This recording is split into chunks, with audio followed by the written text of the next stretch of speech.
our needle in a haystack, people. Pluto, massive unidentified terrestrial organism.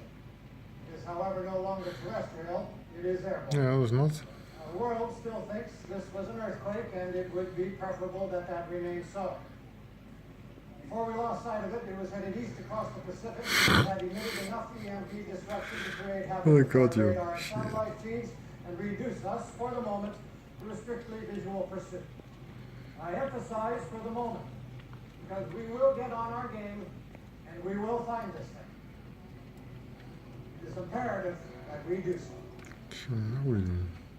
Captain, I want any and all search options on this table.